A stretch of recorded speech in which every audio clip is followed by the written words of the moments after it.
going on, guys? Today we're going to talk about the Anthurium Clarinervium, also known as the velvet cardboard Anthurium.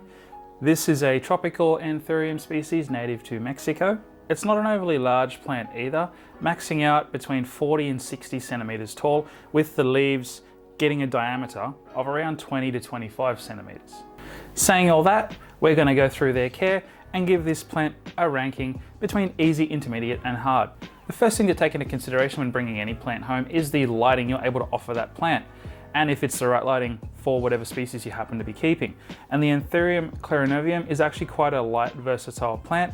It does like indirect light. You can keep it in anything from bright to medium, all the way down to low indirect lighting, and it'll do okay. Though I will say it does better in high indirect light, or at the least medium indirect light.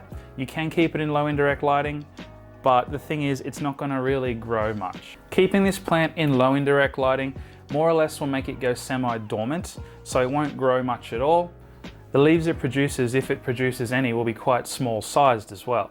That combined with the fact that this is actually a very slow growing plant, you're best off aiming for high or at the least medium indirect lighting if you can. Try to avoid direct sunlight, as this plant will burn and go crispy in direct sun. However, it can tolerate early morning sun or late afternoon sun, but the midday sun is just way too intense for this plant. Next thing to consider with the Anthurium Clarinervium, other than the lighting, is the watering. And this is where this plant also wins quite a few points as an easy plant. It's not that fussed about watering. If anything, less is more when it comes to watering this plant, and most Anthuriums, mind you. They don't like being constantly wet like some other houseplants might do. You may have heard me say in the past with, say for example, Spathiphyllums or different Homolamina species and even various Alocasia species, they don't like being dry for too long. These are kind of the opposite. It's not so much that they like being dry, it's that they can tolerate being dry for quite a while.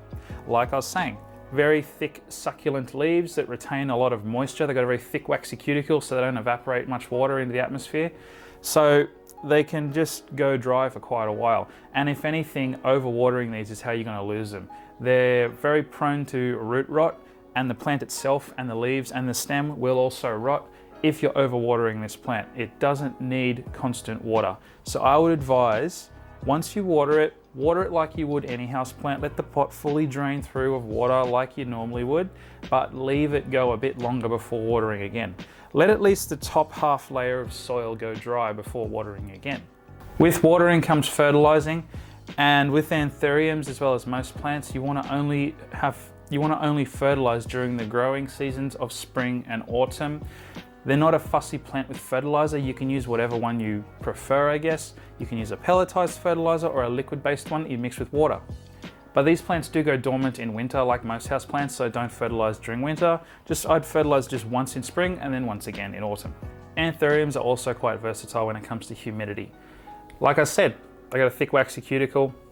They're not as prone to getting crispy leaves as certain other houseplants may be. They can tolerate lower humidity. They can tolerate down to about 50% humidity, and even 40% they can tolerate for short lengths of time.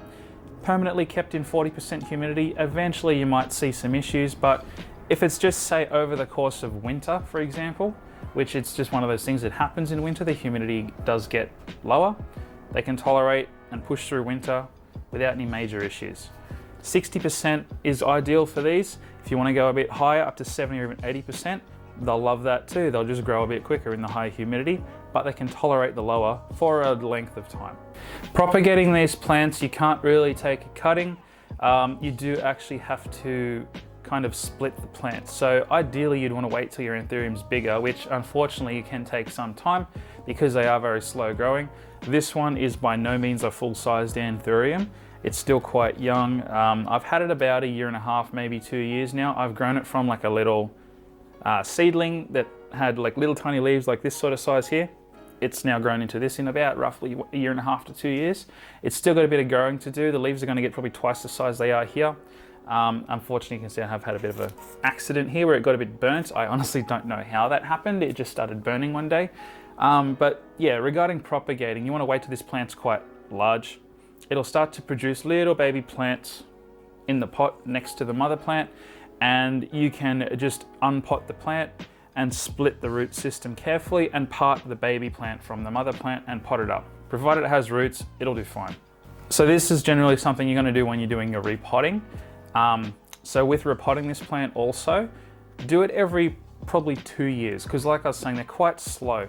Often I'll say repot plants every year, but because this is such a slow growing plant, repotting it yearly I think is actually a bit too much. So I'd let it go maybe every 2 years before you repot it. They just don't fill their pot out that quickly compared to other plants. And you only want to go up one pot size each time. Go from a 5-inch to a 6, wait 2 more years, go from a 6-inch to a 7. Repotting into a massive pot too quickly can increase the risk of root rot because you can have all this extra soil retaining too much moisture that the plant's roots haven't even accessed yet.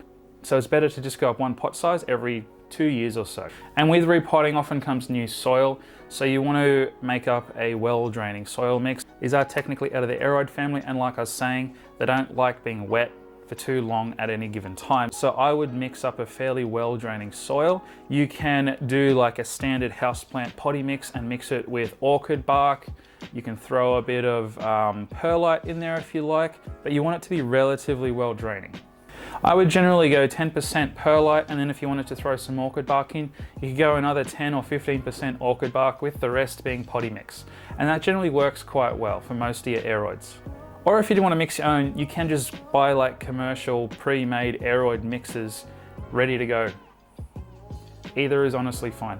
One thing you do need to just take into consideration with these plants is the general maintenance of the leaves. Now, normally I'll say wipe your leaves down every now and again with most plants, and for the most part, you just want to use a damp microfiber cloth or a damp paper towel to wipe the dust off the leaves, because dust can inhibit the plant's ability to photosynthesize properly. And this plant is no exception. However, they do have a slightly velvety texture to their leaves, and this does change the way that you clean the leaves. If you use a wet cloth to wipe these leaves down, you're not actually going to be removing any dust because the leaves are not glossy and slippery, they're very velvety. You're just going to be pushing the dust further into the pores of the leaf. So what you would actually want to do is keep the leaves dry and use either a makeup brush, you can use a soft paintbrush or a soft bristled toothbrush, and just dust the leaves with that to get the dust off. This way you can get all the dust off the leaves without kind of pushing it into the pores of the leaf when it gets mixed with water on a damp cloth. This is also something you got to watch out for if you're using a humidifier with these. Now, I'm not saying you can't use a humidifier, that you absolutely can, but you want to make sure the humidifier is turned off at night so the plant has a period of time to dry its leaves off, because constant water on the leaves can cause them to rot, because like I was saying, they're velvety. They're going to hold on to that water. It's not going to run off the leaf as smoothly as a glossy type of plant leaf would. So by all means use a humidifier, they're absolutely going to love it and probably grow quicker. Just turn it off at night so they can dry out between each period of humidifying. They're not an overly pest-prone plant either. I've, like myself, never really had anthuriums, this one included, get pest problems. I've never really seen them with spider mites. Now look, they can get spider mites, but I think you really have to be making this plant very, very unhappy and have it in the wrong conditions to get spider mites on an anthurium. They're not the sort of plant that pests generally go for, especially if they have other plants around them that are probably a better option. Because they have such thick, waxy leaves, they're just not an easy plant for pests to kind of overtake and drain chlorophyll from the leaf. It's so thick. So unless this plant's already doing really bad and it's kind of dying already, they're generally not gonna get pests. The only other thing I've found that might promote pests on these is if you let the humidity get way, way, way too low. That combined with the plants maybe already not doing very well, then yes, you might see spider mites on these, but for the most part, they don't really get them. Interesting little, I guess, quirk I've noticed about these that I don't see with a lot of other plants. It's the way they kind of unfurl their new leaves. This is a new leaf here. Now, most plants that look kind of like this, like the way it grows, where they have a central root system and the leaves are all popping out of the center of the plant, like again spathiphyllums do, or a lot of homolaminas and whatnot, they'll kind of pop up a new leaf that's curled up, and that new leaf will slowly uncurl, revealing itself, and that leaf, once it's fully uncurled, will be at its full size. Might expand a tiny bit, but not much. These are weird. It'll pop up a stem first, with a tiny little leaf which is curled up on the very tip of the stem there, and it'll uncurl. But then, once the leaf is fully unfurled and it's opened, it'll then start to continue to expand and grow dramatically.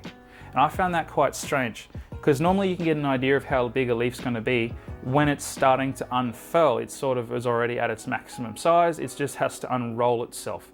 With these, the leaf will unroll, be quite small, and once it's fully open, it'll then continue to just expand and expand and expand over the next week or two after it's fully unfurled.